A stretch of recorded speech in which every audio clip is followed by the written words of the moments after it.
Because one of the most basic fundamental teachings of our religion is respect for our elders, especially our parents. وَبِالْوَالِدَيْنِ إِحْسَانًا. And let me qualify that first. Allah didn't just expect, the minimum expectation in everything is what's called Islam. In other words, at least fulfill the minimum requirements and you'll be okay. At least do your 5 prayers. At least. That's a minimum requirement. At least give your zakah when you're eligible. That's a minimum requirement. At least fast the 30 days of Ramadan if you're capable. That's a minimum requirement. These are the requirements of Islam. If you're capable of performing Hajj, like so many are, may Allah accept it from them, that's a minimum requirement for those who are capable. But then if you can do your very, very best, like not the minimum, not the passing grade, but the very, very best, the A and the A+, that's called ihsan. That's not Islam, that is ihsan. But Allah, when it came to worshipping Him, He gave us a minimum standard of Islam. A minimum standard. And if you could do better, then good for you. But when it came to dealing with our parents, He set the minimum standard as ihsan. وَقَضَى رَبُّكَ أَلَّا تَعْبُدُوا إِلَّا إِيَّهُ. That's the minimum. Don't do shirk with Him. Don't worship anyone except Allah. That's the very least you can do with Allah. وَبِالْوَالِدَيْنِ إِحْسَانًا. يعني على الأقل إحسان. At the very least, you have to do your best. There is no other requirement in this religion in which Allah makes you and me, expects from us our very best as the minimum you can do. Except with our parents.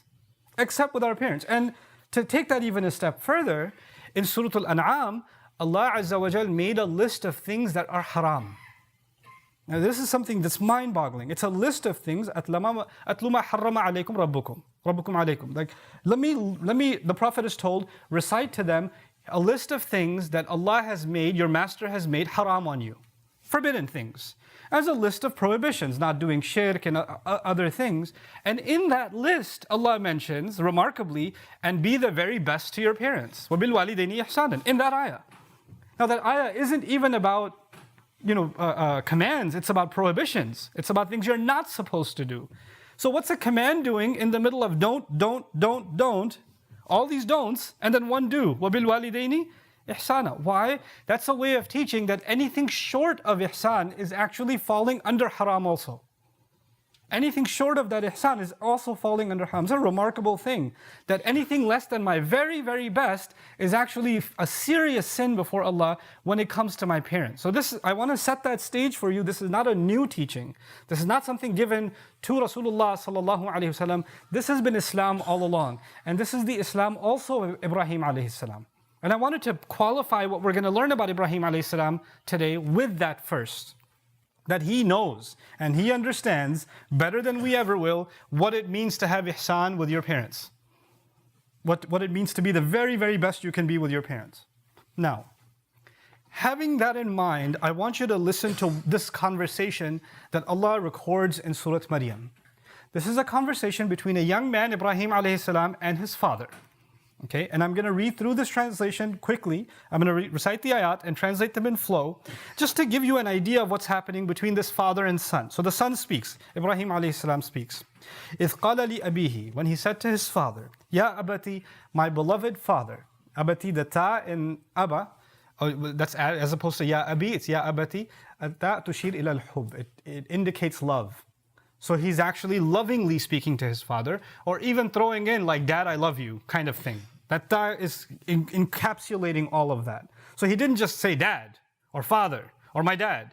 But my dad, I love you, my beloved father. There's a cushioned beginning. And then what does he say? He says, لِمَا تَعْبُدُ مَا لَا يَسْمُعُ وَلَا يُبْصِرُ وَلَا يُغْنِي عَنْكَ شَيْئًا. Why do you worship what can't hear? Why do you worship what can't see? Why do you worship something that can't benefit you in any possible way?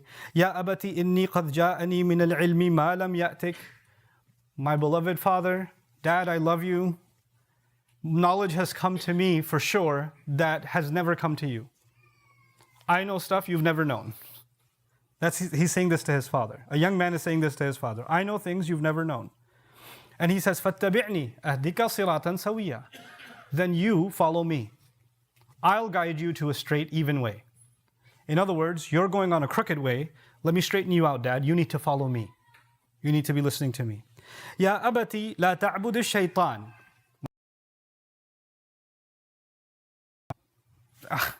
that's no way to speak to your father.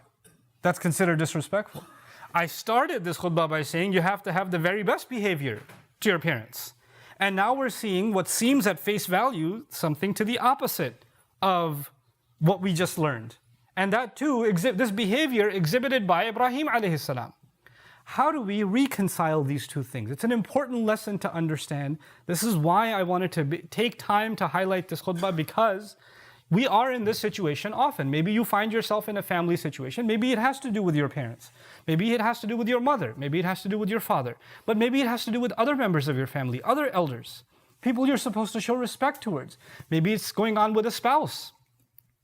And you're not able to, and they're doing something wrong. And you're not able to come out and say it because it comes across as disrespectful. The thing you have to appreciate about the Quran is two things, and I hope that as you leave today's khutbah, you remember these two things. There is what you say, and there's how you say it. Those are two different things. What you say and how you say it. Now, there's a way to say Assalamu alaikum, and you can say it with a smile, you can say it with a hug, you can say it respectfully, you can say it with a warm look on your face, and you can say Assalamu alaikum. And there's a way of saying the same words, which means still, peace be upon you, but you can say Assalamu alaikum. Same words. What you say is the same, but how you said it changed completely. Now, the thing is, just because you're saying the right words, just because you're speaking the truth, that's not actually the complete picture of communication. Communication is two things: what is said and how it is said. Those two things combined. The thing about this passage is a lot of times people read this and say, well, he spoke the truth, so we should speak the truth. Whenever something is going wrong, we should speak up and say the right thing. I agree, we should say the right thing, but that's only half the equation. You've just talked about what to say, but you haven't paid any attention to how to say it. The fact that when he speaks, he openly first declares his love for his father. Ya abati, it deserves attention. Allah did not put those words there by accident. These ayat could have been without Ya abati. إِذْ قَالَ لِأَبِيهِ لِمَ تَعْبُدُ الشَّيْطَانِ لِمَ تَعْبُدُ مَا لَا يَسْمَعُ وَلَا يُبْصِرُ. When he said to his father, why do you worship what can't see, what can't hear, what can't benefit you? The words could have been just like that, but the words Ya abati are placed there by Allah to tell us something. This is very important. You have to, on the one hand, stick to saying the right thing, no matter what. You can't compromise on that. At the same time, you can't compromise on the love, the respect, the humble tone, the concern, the genuineness with which you communicate that message. So those two things have to stay like pillars in a building. You cannot move them. You cannot compromise one of them or the other. So let me first show you how we compromise these two and how Ibrahim alayhi salam didn't compromise these two. What do? We do things like this. On the one hand, you say, I want to be respectful. I don't want to be disrespectful. Therefore, I won't even speak the truth.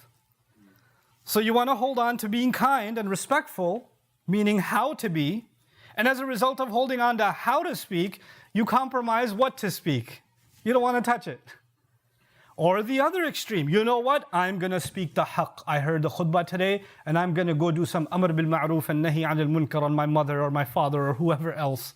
I'm going to command the good and forbid the evil. And then you want to hold on to speaking the truth, but you forget all about the tone, the attitude, the gesture with which, the body language even, the way your eyes are going to be, the way your face is going to be, the way you're going to seat yourself. You're not going to be standing when they're sitting down and pointing down at them. You're not going to be raising your voice.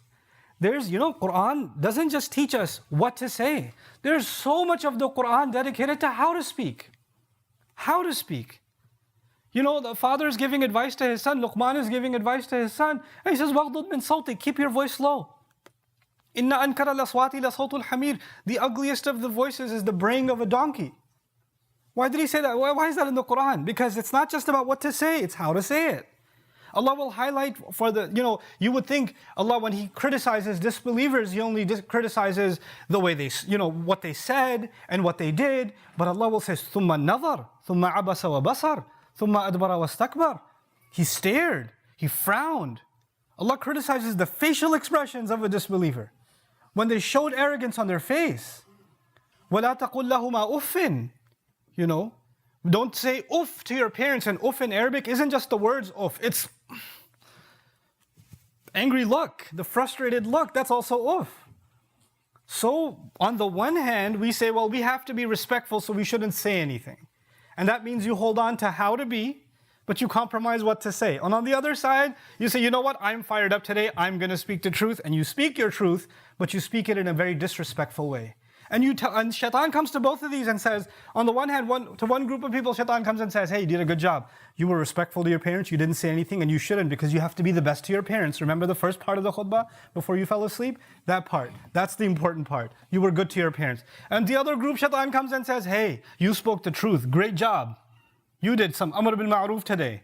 You stood up for the truth. You followed the legacy of Ibrahim alayhi salam. Both of these are half the equation, and half of truth isn't the truth. And half of guidance isn't guidance. You have to hold on to both of these, and it's very, very difficult to do. And let me tell you why it's so difficult to do. First of all, it's very difficult to say something critical to those that we love.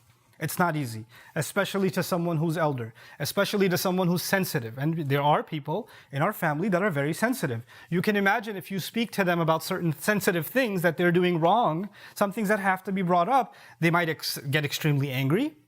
They might get extremely upset. They might even start crying. They might get, depressed. They might have very bad reactions. And you know them well enough to know that when you're going to say something, that you can already see how this is going to go. You can already see where this is heading. You're smart enough to know your family. So you know. And this is one of the things that's going to stop you from saying something. It's going to hold you back. This is, last week was about peer pressure. This is a different kind of pressure. To not stand by the truth. And it's not an easy thing to do that. But this has to be done. We cannot be afraid of the feelings of our loved ones if we're holding back from saying what we absolutely know to be the truth. And especially if we're going to do it in the most loving, kind, affectionate sort of way. So even something so harsh like, don't worship the devil. I'm afraid the punishment's going to come to you. He had to say some really harsh things, but he was saying it in the most loving of ways. And that leads me to the next problem. Let's just say that after this, and this is an important part of this problem. When we give somebody the truth, when you're going to speak the truth to somebody, your job is not to convince them otherwise, or your job is not, I can't believe I quoted the ayat, I quoted the hadith, I gave like this, I even practiced the speech ahead of time, and I gave this epic speech, and nothing changed. I gave a speech and nothing changed. Who are you? Who am I?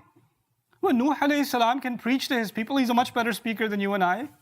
For 950 years and nobody listens. He doesn't get offended. How dare they not convert as soon as I spoke to them? I'm never going to speak to them again. You know what? I gave such an amazing bit of advice, and look at how it was ignored. I'm done. I'm walking away. No, you're not.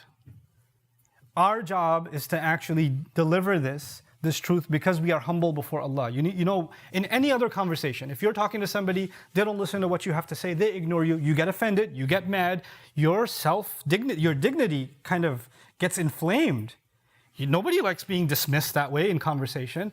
But if that happens to you in the midst of this conversation, you and I forget something. The fact that we're having this conversation is an act of worship. This is something we're doing for Allah, like sajda, like salah. When you're having that conversation, it is an act of worship. In other words, the only one you're looking to please is Allah. And when you do something for the sake of Allah, an act of worship for the sake of Allah, you expect no returns from anyone else. You expect no positive results. You expect, well, if they like what I have to say, then I'll be happy. If they don't like what I have to say, then I'll be offended. It's not your place. Because He's the one who changes hearts, not you and me. Our job is to be the most respectful, kind, and courteous we can be, and be as honest and genuine as we can be. But at the same time, our job is not to be offended when they don't hear what we have to say, or they dismiss, or they get angry at us like we've committed a crime. And some people are very good at that. When you speak the truth with them, they turn it around and turn it into your crime.